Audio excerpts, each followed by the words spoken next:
Welcome. In front of me is a Samsung Galaxy A23, and today I'll show you how you can enable and also set up your Do Not Disturb mode. So to get started, let's pull down our notifications straight from the top and extend the toggles right here. Now on one of the pages we should be able to see our Do Not Disturb mode, which for me it's on the second page right over here. Now once you see yours, you can either tap on it once you find it, and this will immediately turn it on, or what I recommend doing is holding it, and this will quickly take you to the settings where you can just check out how it's set by default, and if something doesn't fit your needs, you can then change it.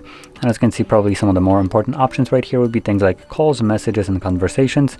This will allow you to set up who can call you, message you, and then also what kind of apps can bypass this, along with alarms and other interruptions. So set it up the way you want.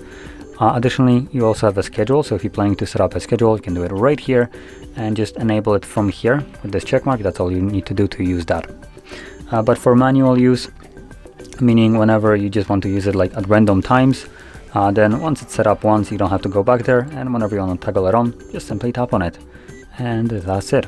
Now once you're done with it and you manually turned it on, I'd recommend trying to remember about it, that it's running in the background, because you will also want to turn it off once you're finished with it. Otherwise it will be running indefinitely in the background.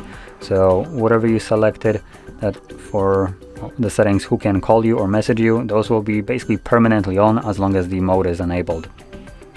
So anyway, if you found this very helpful, don't forget to hit like, subscribe, and thanks for watching.